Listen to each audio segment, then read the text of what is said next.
Pavitra and Chandrakant issue, ఆ leak అయిన chat కూడా మీది, లాస్ట్లో మీతోనే చాట్ చేశారు. అసలు ఏం జరిగింది, ఏం చాట్ చేద్దాం? చందు నాకు 9 years నుంచి తెలుసు, మేము కలిసి వర్క్ చేసాము. అబ్బాయి 39 చేసేటప్పుడు ఈవిడతో పరిచయం నాకు అప్పుడే, ఆవిడతోని. పవిత్ర గారికి అబ్బాయి కూడా అప్పుడు పరిచయం లేదు నేనున్నప్పుడు. నేను బిఫోర్ బిగ్ బాస్ నేను చెప్తుంది. బిగ్ బాస్కి వెళ్ళి వచ్చిన తర్వాత మానేశారు. అప్పుడు ఈ అబ్బాయి క్యారెక్టర్ని అటు మలిచారు, తనకి అసిస్టెంట్, ఒక బ్రదర్ లాగా. నాకు ఆమె నా ఇంటికి వచ్చేది అక్కలాగా అనమాట, నేను ఆమెకు అక్కలాగా క్యారెక్టర్స్ చేసాము అట్లా. అది బాగానే వెళ్ళింది ఆ టైంలో. తర్వాత అడిగారు, నేను కొంచెం అమౌంట్ సార్ అని వెళ్ళలేదు మళ్ళీ నేను 39కి. సో అప్పుడే వీళ్ళిద్దరికి పరిచయం అనుకుంటా. అంతకుముందు ఈ అబ్బాయి వేరే 2-3 సీరియల్స్ మాతో చేసినప్పుడు మంచి పిల్లోడు, బాగా తెలుసు మాకు. అంటే ఒకటే కమ్యూనిటీ అవ్వడం కూడా కొంచెం మా ఇద్దరికి క్లోజ్నెస్, అంటే మా అన్ని విషయాలు మాట్లాడుకునేవాళ్ళం ఆ విషయాలు. సో అలా మేము మంచిగా మాట్లాడాం. లాస్ట్లో ఈ అమ్మాయి చనిపోయింది అన్నప్పుడు నేను నెంబర్ తీసుకొని మళ్ళీ మాట్లాడాను. అంతవరకు నేను మాట్లాడలేదు. పెళ్ళి అయిందన్న విషయం కూడా ఆవిడే ఒకప్పుడు చెప్పారు ఒక ప్లేస్లో. అవునా అనుకుని వదిలేసా. తర్వాత ఈ అమ్మాయి చనిపోయింది అనగా అయ్యో బాధపడతాడు కదా, పెళ్లి చేసేసుకున్నారు అన్నారు కదా, నేను ఫోన్ చేశాను. కానీ ఈ అమ్మాయికి డైవర్స్ ఇవ్వలేదు, ఇంక ఇవన్నీ అయ్యాయి, ఇంకా గొడవల్లోనే ఉన్నారన్న విషయం కూడా తెలియదు. సో అలా అయ్యింది. చందుకి నేను అప్పుడు చాలా నచ్చజెప్పాను. మొన్న లాస్ట్ నేను బుధవారం వరకు మాట్లాడాను, లక్ష్మీవారం ఊరు వెళ్ళాను, ఆ రోజు మాట్లాడలేదు. ఫ్రైడే మాట్లాడదాం అనుకున్నప్పుడు అబ్బాయి డెడ్ బాడీగా మిగిలాడు. అది నాతో మాట్లాడినప్పుడు కూడా పిచ్చి పనులు చేయక చందు అని లాస్ట్ మెసేజ్ అదే ఉంది, మీరు చూడండి కావాలంటే. ధైర్యంగా ఉండాలి, యాదవ్ అంటే ధైర్యం అనే పెట్టాను నేను. అబ్బాయి మంచిగా మాట్లాడాడు, అక్క అక్క అనేవాళ్ళు, అయితే కళ్యాణి గారిని పిలిచాడు. మంచి పిల్లోడమ్మా అబ్బాయి, మాత్రం మంచి అబ్బాయి, మంచి వర్త్ ఉంది, బాగా డెడికేటెడ్గా పని చేసేవాడు, డెడికేషన్ ఉంది వర్క్లో. అలాంటి పిల్లోడు. కానీ అన్నిటికన్నా నాకు ఏమో అది నాకు లేదు, అప్పుడు ఏమన్నా నేను చూడలేదు. నాకు అబ్బాయితో అంత మరి ఇంటిమేసి లేదు, ఓన్లీ షూటింగ్లోనే. అలాంటప్పుడు మేము మాట్లాడుకునేది ఏదైనా ఉంటే అంతవరకే.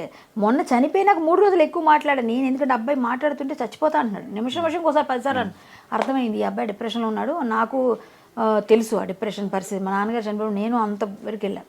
మళ్ళీ నన్ను తమాయించుకొని వచ్చి మా ఫాదర్ లేనప్పుడు నేను మా ఫాదర్కి బాగా ఇదనమాట, నేను పెట్టిన ఇంకా నాకు నాకు శూన్యం అయిపోయింది. నేను వెళ్ళిపోయి వచ్చాను ఈ డిప్రెషన్ నుంచి. మనమే రావాలి బయటికి, ఎవరు చెప్పినా రాదు, అది మనం ఓవర్కమ్ చేయాలి. ఏదైనా వర్క్ పెట్టుకో, ఏదైనా చేసుకో, మళ్ళీ నీకు దేవుడు మంచి చేస్తాడని ఇట్లా అబ్బాయికి చాలా చాలా రకాలుగా చెప్పి చూశాను నేను. కానీ అబ్బాయి అలాగేనండి అన్నాడు, అన్నీ మాట్లాడాడు, ఏమో చెప్పాడు. 3 రోజులు మాట్లాడాను. మాట్లాడిన తర్వాత మరి సడన్గా అసలు అంత ఏదో బాధలో ఉన్నాడు కదా అనుకున్నాను, కానీ ఇంత డెసిషన్ తీసుకుంటారు అనుకోలేదు నేను.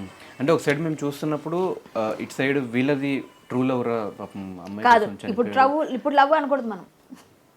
ఏదైనా ట్రూ లవ్ చేసుకున్నారు కాబట్టి ట్రూ లవ్ ఒకరి కోసం చనిపోయాడు అని చెప్పి ఇట్లా అనిపిస్తుంది.